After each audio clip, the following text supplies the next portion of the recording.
উপন্যাস পাঠ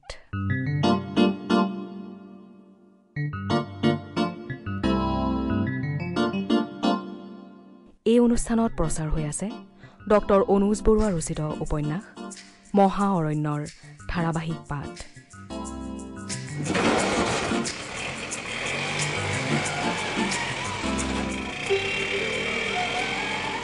পাঠ আগবঢ়াইছে নয়ন প্ৰসাদে।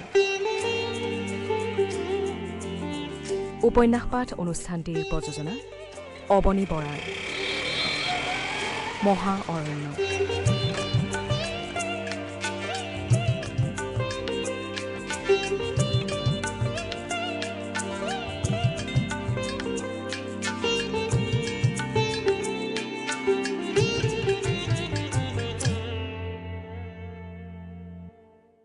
ছোৱালীজনী আৰু অবিনাশ আহি অটোৰিক্সাৰ কাষ পালেহি। শাৰী পিন্ধা ওখকৈ লাহি ছোৱালীজনীয়ে খুব ভয় খাইছিল।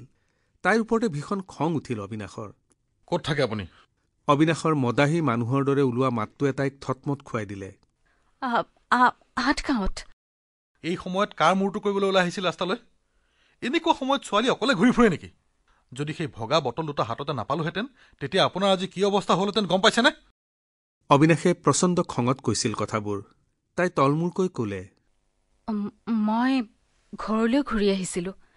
কালিয়ে যোৱা কাম এটাত। তাইৰ মাতটো থেৰু গেৰুকৈ ওলাইছিল প্ৰথমে। তাৰ পাছত তাই মূৰ তুলি অবিনাশক ওপৰৰ পৰা তললৈ এবাৰ চালে আৰু কিছু স্পষ্টকৈ ক'লে, আপুনি মোক পাছতো গালি পাৰিব, কিন্তু আপোনাৰ গাৰ পৰা বহুত তেজ ওলাইছে। আমি ইয়াৰ পৰা সোনকালে গুচি গ'লে ভাল হ'ব নেকি? সিহঁত আকৌ সাজু হৈ আহিব পাৰে। অবিনাশে নিজৰ গাটোলৈ চালে। কাপোৰে কানিয়ে তেজবোৰ নিজৰো আনৰো। অটোৰিক্সাৰ পৰা তেল চিকটি লগা কাপোৰ এখন উলিয়াই সি মুখেৰে কিবা ভুৰভুৰাই থাকি বাওঁহাতৰ তেজবোৰ মচিবলৈ চেষ্টা কৰিলে। নতুনকৈ তেজ ওলাই বাৰে বাৰে ৰঙা হৈ পৰা হাতখন মচি থাকি সি ছোৱালীজনীক ক'লে, আপুনি সোনকালে ইয়াৰ পৰা যাওকগৈ, ময়ো যাওঁ। ছোৱালীজনীয়ে ইখন অটোৰিক্সাত বহি থকা ল'ৰাটোক ক'লে, তুমি সোনকালে যোৱাগৈ যোৱা, মই এখেতৰ লগতে যাম। ভাড়াটো পাছত মোক লগ ধৰি লৈ যাবাহি। মোৰ লগত ক'লে যাব আপুনি? অবিনাশে তাইৰ ফালে চাই সুধিলে, মোৰ ঘৰলৈ। সেই ল'ৰাকেইটাই যদি মোক আগৰ পৰা চিনি পায় আৰু মই ক'ত থাকোঁ জানে, তেনেহ'লে আঠগাঁৱৰ ফালে যোৱা ৰাস্তাত সিহঁত আকৌ ৰৈ থাকিব পাৰে। সিহঁতে খুব মদ খাই আছে। ইখন অটোৰিক্সা ইতিমধ্যে চলিবলৈ আৰম্ভ কৰিছিলেই। বহক। অবিনাশে তাইক নিজৰ অটোৰিক্সাখন দেখুৱাই ক'লে আৰু তেল চিকটি লাগি থকা কাপোৰখন বাওঁহাতৰ তলুৱাত মেৰিয়াই লৈ নিজেও ধমকৈ ড্ৰাইভিং ছিটত বহি ল'লে। অটোৰিক্সা চলিবলৈ আৰম্ভ কৰাৰ পাছত সি আগফালে চাই থাকিয়েই ভুৰভুৰালে। মোক পালোৱান পুহি ৰাখিছে, দুনিয়াৰ ঝামেলা চব। গাটোৰ লগতে অবিনাশৰ হাত দুখনো ক্ৰমে অৱশ হৈ আহিছিল। অটোৰিক্সাৰ গতি স্বাভাৱিক আছিল। আঠগাঁৱৰ মূল ৰাস্তাৰ পৰা ফালৰি কাটি সৰু ৰাস্তা এটাৰে অলপ দূৰ সোমাই গৈ কিছু সেৰেঙাকৈ থকা ঘৰবোৰৰ মাজতে এটা বাকচৰ আকৃতিৰ পুৰণি দুমহলীয়া ঘৰৰ আগত ছোৱালীজনীয়ে অবিনাশক অটোৰিক্সা ৰখাবলৈ ক'লে। পোহৰ হৈ আহিছিল ভালদৰে। ছোৱালীজনী অটোৰিক্সাৰ পৰা নামি অবিনাশৰ ফালে আহি প্ৰথমে দীঘলকৈ উশাহ এটা সলনি কৰি ল'লে। তাৰ পাছত ক'লে, আপোনাক ধন্যবাদ এটা দি আপোনাৰ সহায়খিনিক অপমান নকৰোঁ, কিন্তু এইখিনিলৈকে যি বুজিলোঁ, খুব সম্ভৱ আপুনি মোৰ গেটৰ পৰাই যাওঁ বুলি ক'ব। আপুনি যদি ঘৰৰ ভিতৰলৈ আহে মই খুব ভাল পালোহেঁতেন। অটোখন সৌখিনিতে থ'ব পাৰিব।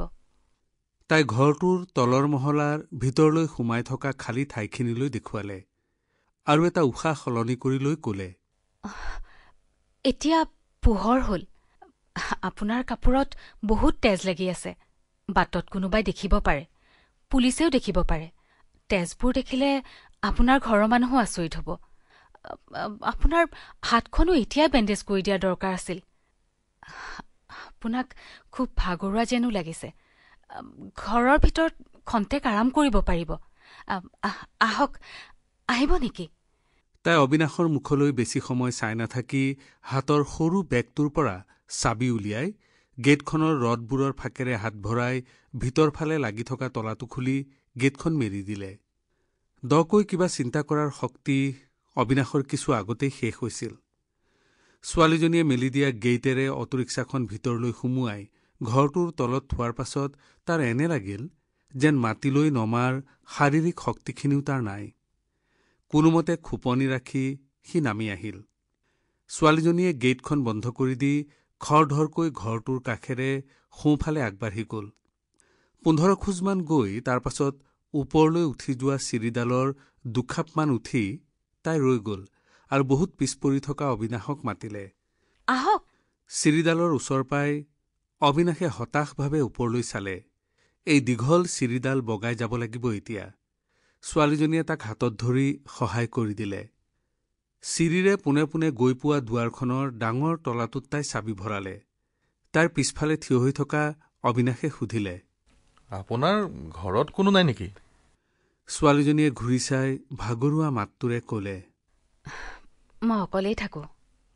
আপোনাৰ ঘৰৰ মানুহবোৰ ক'ত থাকে? কম বাৰু লাহে লাহে। আগতে আপোনাৰ হাতখনৰ কিবা এটা কৰি লওঁ। আহক। ছোৱালীজনীৰ পিছে পিছে অবিনাশ ঘৰটোত সোমাল। নিজৰ কাপোৰৰ অৱস্থালৈ চাই সি ছোফাত নবহিল। ছোৱালীজনী কাষৰ কোঠাটোলৈ খৰ খোজেৰে সোমাই গৈ মুহূৰ্ততে এটা ডাঙৰ চেপেটা টেমা লৈ ওলাই আহিল। তাই টেমাটোৰ পৰা মলম বেণ্ডেজ আদি উলিয়াই অবিনাশৰ বাওঁহাতখন বান্ধি দিলে। মলমটো অবিনাশে নিজেও অন্যান্য দুই এঠাইত সানি ল'লে। সি সোঁফালৰ হনুটোৰ ওচৰত লাহে লাহে হাত ফুৰাই চালে। কিছু ফুলিছে, বিষাইছে। ছোৱালীজনী আকৌ ভিতৰলৈ গ'ল। অবিনাশে কোঠাটোৰ ইফালে সিফালে চাই ল'লে। এটা সৰু আটোমটোকাৰী ড্ৰয়িং ৰুম, এখন ডিভান, এটা সৰু শ্ব'কেছ, এটা আহল বহল ছোফা ছেট আৰু সেইবোৰৰ মাজতে এখন ঘূৰণীয়া টেবুল। বাহিৰৰ পৰা সোমাই অহা দুৱাৰৰ বিপৰীতে বেৰত ডাঙৰকৈ বন্ধোৱা গুহা বা মন্দিৰৰ খোদাই কৰা মূৰ্তিৰ ছবি এখন। সিমানেই।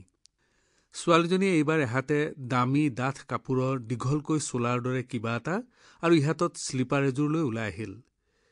শ্লিপাৰযোৰ তাৰ ভৰিৰ ফালে আগুৱাই দি আৰু দীঘল চোলাৰ দৰে সেইটো ডিভানখনৰ ওপৰত থৈ তাই ক'লে, আপুনি কাপোৰ সলাই লওক।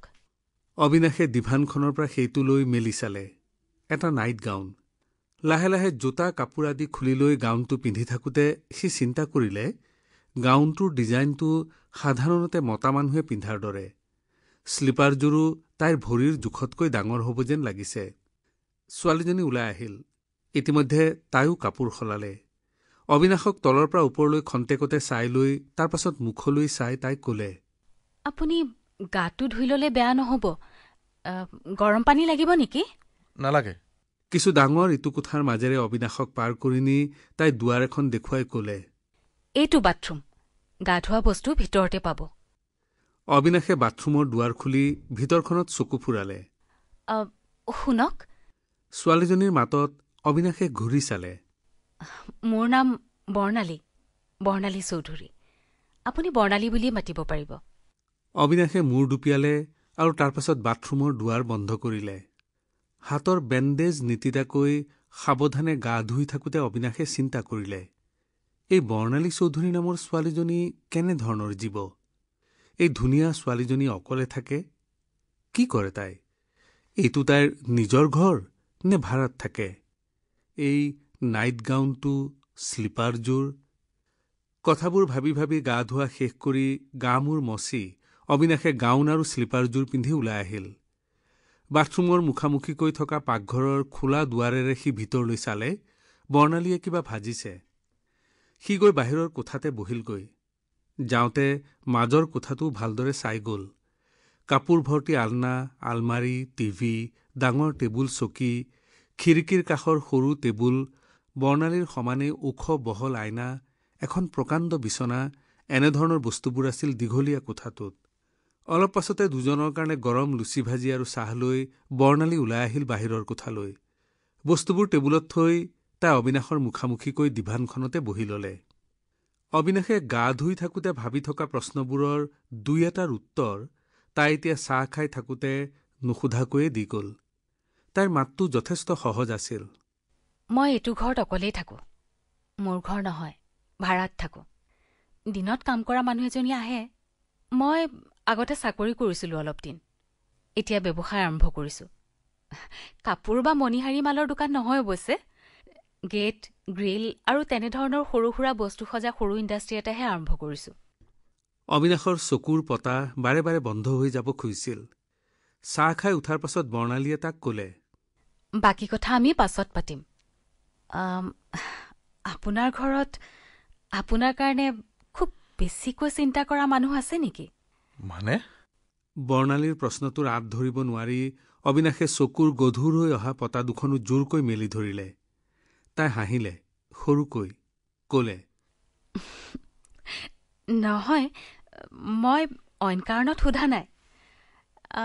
আপুনি এতিয়াই ঘৰলৈ নগলেও যদি ঘৰৰ মানুহে খুব বেছিকৈ চিন্তা কৰিব লগা নহয় আৰু আপোনাৰ যদি অত্যন্ত জৰুৰী কিবা কাম নাই, তেনেহ'লে আপুনি অলপ আৰাম কৰক, শুৱক। আপোনাৰ গাটোৱে আৰাম বিচাৰিছে। ভিতৰৰ কোঠাত বিচনাখন দেখিছিলে বোধ কৰোঁ, তাতে শুব পাৰিব। মই অলপমান কাম কৰোঁ। অবিনাশৰ কব লগা একো নাছিল। ছোৱালীজনী যিয়েই নহওক তাইৰ কথাবোৰ বেয়া লগা নাই। এনেকুৱা ধুনীয়া ছোৱালীয়ে এনেকৈ কথা কলে এনেও ভাল লাগে। বৰ্ণালীৰ লগতে অবিনাশ বহাৰ পৰা উঠিল। বৰ্ণালীয়ে জাৰি জোকাৰি দিয়া বহল আৰু কোমল বিচনাখনত বাগৰ দি সি ভাবিলে, এনেকুৱা বিচনাত ভাগৰ নালাগিলেও টোপনি আহিব। বাহিৰৰ কোঠাৰ পৰা অবিনাশৰ কাপোৰযোৰ লৈ বৰ্ণালী মাজৰ কোঠাৰে পাৰ হৈ যাব খুজিছিল। সেইবোৰ আপুনি কলৈ নিয়ে? কি কৰিব? অবিনাশে বিচনাৰ পৰা মূৰ তুলি ব্যস্তভাৱে সুধিলে, কাম কৰা মানুহজনী আহিব অলপ পাছতে। তাই অহাৰ আগতে আপোনাৰ কাপোৰৰ তেজৰ দাগবোৰ ধুই দিওঁ। কাম কৰা মানুহজনী এইটো কথালৈ আহিব নিশ্চয়। তাইক মোৰ কথা কি বুলি ক'ব? বৰ্ণালীয়ে হাঁহিলে আকৌ। অবিনাশৰ কাপোৰযোৰৰ পকেটবোৰৰ পৰা খুচৰি খুচৰি বস্তুবোৰ এটা এটাকৈ টেবুলৰ ওপৰত থৈ তাই কলে, একো চিন্তা নকৰিব। আপোনাক মোৰ বিচনাত দেখিলে তাই বিশেষ একো নাভাবে, কিন্তু এই তেজ লগা কাপোৰযোৰ দেখিলেহে ভয় খাব পাৰে। অবিনাশৰ পকেটৰ পৰা ওলাই পৰা চিগাৰেটৰ চেপেটা পৰা পেকেট এটা হাতেৰে কিছু পোনাই লগতে থকা লাইটাৰটোৰ সৈতে তাইক খিৰিকীৰ কাষৰ টেবুলখনত থলে। তাৰ পাছত সৰু টেবুলখন দাঙি আনি বিচনাৰ কাষতে থলেহি। ডাঙৰ টেবুলখনৰ একাষে পৰি থকা এষ্ট্ৰেটো আনি সৰু টেবুলখনত দিলেহি। এষ্ট্ৰেটো ধুনীয়া, দামী। অবিনাশে এষ্ট্ৰেটো ভালদৰে চাই আকৌ বৰ্ণালীৰ ফালে চালে। মই চিগাৰেট নাখাওঁ, আপুনি খাওক, শুৱক। তাই কলে। বৰ্ণালীয়ে কাপোৰযোৰ লৈ বাথৰুমৰ ফালে যাওঁতে অবিনাশে তাইৰ গাল এখন একাষৰ পৰা দেখিয়েই বুজিলে তাই সৰুকৈ মুখ টিপা হাঁহি এটা মাৰিছে। চিগাৰেট এটাত দুটান মাৰিয়েই অবিনাশে সেইটো এষ্ট্ৰেটোত ভাঙি মোহাৰি থৈ চকু মুদি দিলে।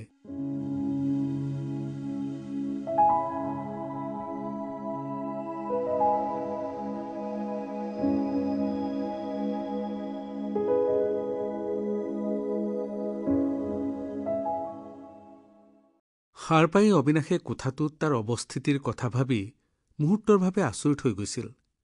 তাৰ পাছত সি অকলে অকলে সৰুকৈ মিচিককৈ হাঁহি এটা মাৰি ললে আৰু ঘড়ীলৈ চালে।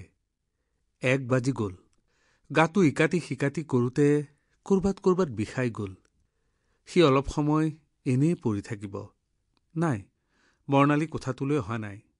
চিলিঙৰ ফেনখনৰ মিহি সোঁৱনিটো আৰু কাষৰ বিল্ডিঙৰ পৰা ক্ষীণকৈ ভাহি অহা গান এটাৰ বাদে আন কোনো শব্দও নাই। কলৈ গল তাই? সি প্ৰথমে কাঁহ এটা মাৰিলে। অলপ ৰৈ তাৰ পাছত বৰ্ণালী বুলি মাতিলে। নাই, কোনো সাৰ শিকতি নাই। সি বিচনাৰ পৰা উঠি আহিল। বাহিৰৰ কোঠাটোৰ ফালৰ পৰ্দাখন একাষৰীয়া কৰোঁতেই সি দেখিলে ডিভানখনতে বৰ্ণালী শুই আছে, টোপনি গল। কিবা ভাবি ঘূৰি আহি আকৌ বিচনাখনত উঠি ললে। তাৰ পাছত জোৰেৰে মাতিলে, বৰ্ণালী, বৰ্ণালী।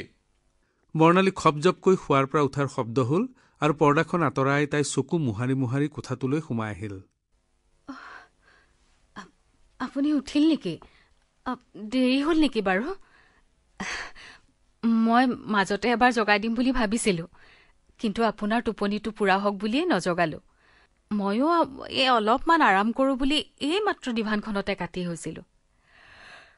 টোপনিয়ে আহিছিল। আপুনি মুখ হাত ধুই আহক, মই ভাত বাঢ়োঁ। ভাত? কিয়, ভাত নাখায় নেকি? ৰন্ধা বঢ়া কেতিয়াবাই হৈ গ'ল। মই আপুনি উঠালেহে ৰৈ আছিলোঁ। আপুনি মুখ হাত ধুই আহকগৈ যাওক। অবিনাশ বাথৰুমৰ পৰা মুখ হাত ধুই ওলাই আহে মানে বৰ্ণালীৰ চুলি ফনিওৱা আৰু প্ৰাসংগিক কামখিনি হৈ গৈছিল। দুজনীয়া ভাত খোৱা টেবুলখনত বহি দুয়ো ভাত খাই থাকোঁতে অবিনাশে মাজে মাজে তাইলৈ চাইছিল। সেই পুৱতি নিশা প্ৰথম দেখাতকৈ এতিয়া ছোৱালীজনীক বেছি ধুনীয়া আৰু সতেজ লাগিছে। হয়তো তাই গা পা ধুই আৰাম কৰি চুলিখিনি ফনিয়াই লোৱা বাবেই। কালি ৰাতি সেই দৈত্যমখাৰ মাজত পৰি তাইৰ অৱস্থাটো। কালি ৰাতি আপুনি ক'ৰ পৰা আহি আছিল? ভাত খাই থকাৰ মাজতে অবিনাশে সুধিলে। কালি মই তাই চকীত পোন হৈ বহি লাহেকৈ হাঁহিলে। তাৰ পাছত ক'লে, আপুনি ভাতখিনি খাই লওকচোন বাৰু। ভাত খাই উঠি আমি কথা পাতিম। দুই এবাৰ সি বৰ্ণালীলৈ চুৰকৈ চাওঁতে শেষৰবাৰ তাইৰ চকুৱে চকুৱে পৰিল। সি চাৱনি নমাই আনিলে। বৰ্ণালীয়ে তলমূৰকৈ নিঃশব্দে খোৱা শেষ কৰিলে। ভাত খাই উঠি অবিনাশ বাহিৰৰ কোঠাত বহিলহি। বৰ্ণালীয়ে তাৰ পেণ্টটো আৰু ইস্ত্ৰি কৰা চোলাটো আনি তাক দিলে আৰু ক'লে, পেণ্টৰ কাপোৰটো ডাঠ, নুশুকাব বুলি গোটেইটো তিয়াই নিদিলোঁ। পেণ্টত বেছি তেজ পৰাও নাছিল। মই দাগবোৰ ভালকৈ গুচাই দিছোঁ। চোলাটো চাফা হ'লনে বাৰু? অবিনাশে ভাজ কৰি থোৱা চোলাটো মেলি দিওঁতে ধুনীয়া গোন্ধ এটা তাৰ নাকত লাগিল। চোলাটোত তাই পাৰফিউম ছটিয়াই থৈছে। সোঁ বাউসীৰ ওচৰত কেইবাদিনৰ আগৰ পৰা চিলাই অলপ এৰি আছিল। সেইডোখৰো মিহিকৈ চিলাই কৰি থোৱা আছে। সি তাইৰ ফালে চালে। তাই সৰুকৈ হাঁহিলে। অবিনাশৰ কাপোৰ কানি পিন্ধা হয় মানে বৰ্ণালীয়ে ভাত খোৱা কাঁহী বাতিবোৰ চপাই আহিলগৈ। অবিনাশৰ মানিবেগ, লাইটাৰ, চেপেটা পৰা চিগাৰেটৰ পেকেট ইত্যাদিবোৰ আনি তাই বাহিৰৰ কোঠাৰ টেবুলখনতে থলেহি আৰু অবিনাশৰ মুখামুখিকৈ ডিভানখনতে বহিলহি। চকীত আৰামকৈ বহি অবিনাশে তাইৰ ফালে চাই ক'লে, বাৰু এতিয়া কওকচোন। কি ক'ম? কালি ৰাতি আপুনি ক'ৰ পৰা আহি আছিল? পৰিচয় হিচাপে আপুনি মাত্ৰ নামটোহে ক'লে এতিয়ালৈকে। আগতে কি চাকৰি কৰিছিল? গেট গ্ৰিলৰ ইণ্ডাষ্ট্ৰিটো ক'ত আছে? আপোনাৰ মা দেউতা বা পৰিয়ালৰ বাকী মানুহবোৰ ক'ত আছে? এইবোৰ কৈ যাওক। আপোনাৰ ঘৰলৈ আহি গা পা ধুই টোপনি মাৰি ভাত পানী খাই যোৱাৰ পাছতো আপোনাৰ বিষয়ে ইমান কমকৈ জানিলে মোৰ ভাল নালাগিব নহয়। কথাখিনি অবিনাশে হাঁহি মুখেৰেই কৈ গৈছিল। বৰ্ণালীয়ে তলমূৰকৈ খন্তেক চিন্তা কৰিলে। তাৰ পাছত মূৰ তুলি সুধিলে, আপুনি যাবলৈ ওলাল? 2 বাজি গ'ল। মই অটোৰিক্সাহে চলাওঁ। পৰাপক্ষত দিনৰ ভাগতে চলাওঁ। আপুনি অটোৰিক্সা চলাই বুলি বুজি পাইছোঁ। আপোনাৰ মোৰ বিষয়ে জানিবলৈ ইচ্ছা হোৱাটো স্বাভাৱিক কথা। কিন্তু মই কোনটো কথা কেনেকৈ ক'ম বা কেনেকৈ কোৱা উচিত হ'ব সেইটোহে ভাবি পোৱা নাই। ভাবি পোৱা নাই? ইয়াত ভাবিবলৈ কি কথা আছে? আছে, ভাবিবলগীয়া কথা আছে। সঁচা কথাখিনি জনাৰ পাছত আপুনি মোক বাটত দেখিলে চিনি নাপাওঁ বুলিও ক'ব পাৰে। তেতিয়া মোৰ মনত দুখ লাগিব। কাৰণ মোৰ জীৱনত ঘটা সকলোতকৈ ভাল ঘটনাটোৰ নায়ক আপুনি। মই বহুত দাম দিও আপোনাৰ সৈতে চিনাকি মানুহৰ দৰে সম্বন্ধ এটা ধৰি ৰাখিবলৈ প্ৰস্তুত। কিন্তু দামনো কি দিম? কৰিব পৰাৰ ভিতৰত এটাই আছে, আপোনাৰ প্ৰতি সৎ হোৱাটো। আৰু সৎ হ'বলৈ চেষ্টা কৰিয়েই মই আপোনাক মোৰ সঁচা পৰিচয়টো জনাব খোজোঁ। মই একো বুজা নাই। অবিনাশৰ মুখৰ হাঁহিটো নাই।